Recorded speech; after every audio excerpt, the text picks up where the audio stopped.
Assalamualaikum warahmatullahi wabarakatuh. Perkenalkan nama saya Bimo Satrio. Saya dari Pendidikan Teknik Elektro dengan NIM 2405080081. Kali ini saya akan menjelaskan PPT tentang saya literasi digital dan kemanusiaan. Nama saya akan menjelaskan tentang hubungan manusia dan teknologi. Mau saya agak lihat PPT saya, jadi agak kanan kiri mata saya. Perkembangan teknologi dan dampaknya.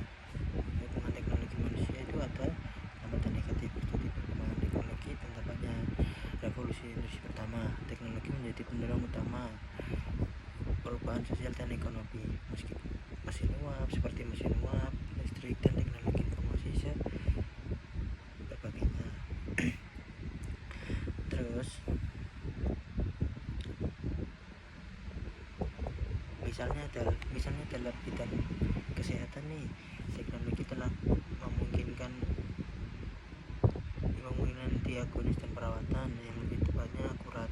Dalam pendidikan, teknologi telah membuka akses pada informasi pengetahuan yang sangat luas, memungkinkan proses belajar yang lebih interaktif dan personal. Dalam dunia bisnis, teknologi meningkatkan efisiensi operasional dan menciptakan. Nah, kedua, saya akan menjelaskan dampak dan positif teknologi.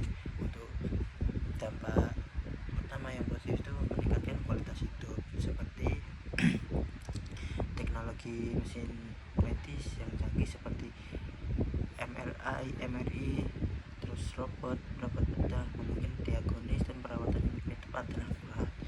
Nah, seterusnya kedua, kemudahan akses informasi seperti internet adalah satu contoh inovasi teknologi terbesar yang telah merubah cara mengakses informasi. Nah, yang ketiga, efisiensi dalam dunia kerja. Teknologi telah mengubah cara kita bekerja, meningkatkan efisiensi operasional, otomatisasi dan robotika yang telah menggantikan tugas-tugas repetitif dan beresiko. Yang keempat, inovasi dan kreatif. Teknologi juga mendorong inovasi dan kreatif. Berbagai mereka dengan audiens global. Teknologi ini juga telah membuka peluang baru dalam industri kreatif seperti game, film, dan musik. Nah, tantangan yang dihadapi. Meskipun teknologi telah membawa banyak manfaat, ada juga tantangan. Tantangannya itu kita sering menghadap di depan layar, seperti bermain HP secara berlebihan, tidak bersosialisasi. Nah, itu juga tantangan yang akan datang. Nah, itu memperburuk bisa dibilang kayak pikiran kita, karena kita main HP terus kita nggak mau diganggu. Nah, dari situ tantangan yang harus kita hadapi. Ketergantungan berlebihan kepada teknologi. Ketergantungan berlebihan pada teknologi dapat memiliki dampak negatif pada kesehatan fisik dan mental kita, seperti gangguan tidur, sakit mata, dan masalah postur tubuh. Nah, kita jadi kalau sedang main HP atau main laptop itu tidak boleh berlebih-lebihan di depan layar. Nah, seperti itu untuk menjaga kesehatan mental kita gitu.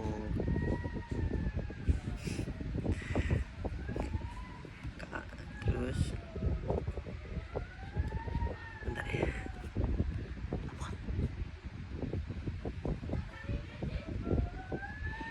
Terus peningkatan akses terhadap pendidikan. Nah, teknologi telah membuka akses terhadap pendidikan yang luas, platform elektronik dan pendidikan online memungkinkan individu belajar di mana saja dan kapan saja. Nah, ini memberikan kesempatan kepada mereka yang tidak memiliki akses pendidikan formal untuk memperoleh pengetahuan dan keterampilan yang dibutuhkan. Ada juga inovasi bisnis. Teknologi telah mendorong inovasi bisnis. Perusahaan dapat menggunakan teknologi untuk meningkatkan efisiensi operasional. Nah, seperti mengembangkan produk dan layanan baru. Nah, yang ketiga itu ada peningkatan kesejahteraan. Teknologi medis yang canggih telah meningkatkan diagnosis dan perawatan penyakit, sementara aplikasi kesehatan dan kebugaran membantu individu memantau kesehatan mereka dalam membuat perubahan gaya hidup menjadi positif. Terus konsep dan pemanfaatan internet atau disebut IoT dan Big Data. Konsep Internet of Things. Nah, konsep ini di mana berbagai perangkat yang terhubung ke internet dapat saling berkomunikasi, bertukaran, dan tanpa intervensi manusia. Berbagai IoT bisa disebut IoT mencakup berbagai jenis perangkat, termasuk perangkat sensor, kamera, peralatan rumah tangga, kendaraan, dan banyak lainnya. Maaf gak bisa saya sebutin, saya lagi tugas. Nah, komponen utama IoT itu ada sensor yang akurat, terus konektivitas, ada platform IoT, ada aplikasi IoT, dan sudah itu doang. Nah, ada juga pemanfaatan IoT. Pemanfaatan itu dibagi menjadi 1, 2, 3. Nah, pertama manufaktur, kedua pertanian, ketiga kesehatan. Nah, ada juga komponen utama Big Data. Komponen Big Data adalah komponen Big Data yang bekerja bersama mengelola analisis data. 1. Pengumpulan data, 2. Penyimpanan data, ketiga analis data, keempat visualisasi data. Nah, pemanfaatan Big Data dalam industri itu juga ada contohnya seperti pemasaran dan penjualan. Yang kedua ada keuangan, yang ketiga itu ada kesehatan. Nah, itu pemanfaatan Big Data dalam industri. Nah, yang keempat itu ada konsep dan pemanfaatan artificial intelligence. Nah, pemanfaatan ini dibagi menjadi 4. 1 itu pembelajaran mesin, machine learning. Yang kedua pembelajaran mendalam, bisa disebut deep learning. Yang ketiga pengalaman bahasa alami. Yang keempat visi komputer, disebut computer vision. Nah, pemanfaatan kecerdasan buatan. Nah, AI telah menerapkan beberapa sektor, membawa perubahan, meningkatkan efisien kesehatan, keuangan dan transportasi, pendidikan, pemasaran. Nah, sudah.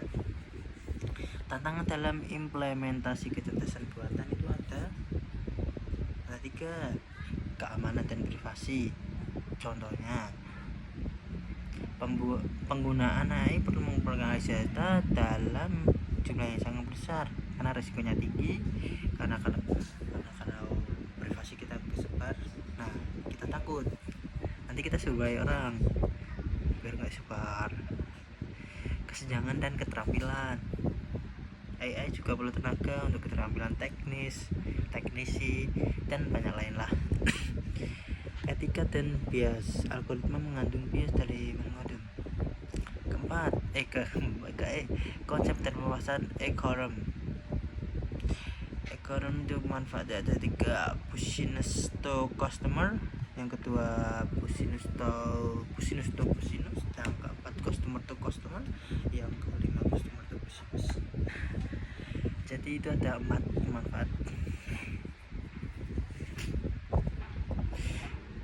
Pemanfaatan e-commerce itu juga ada. 1. Memudahkan akses. Yang kedua, pilih produk yang luas, yang ketiga efisien biaya, yang keempat bersosialisasi dalam penggunaan, yang kelima manajemen rantai pemasaran, yang keenam meningkatkan kepuasan pelanggan, yang keenam analisis data dan pengambilan keputusan.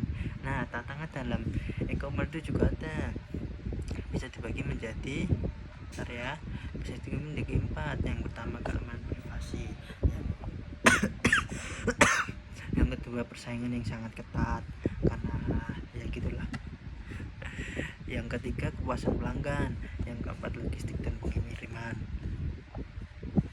Nah, terus ada lagi nih aturan hukum tentang informasi dan transaksi elektronik.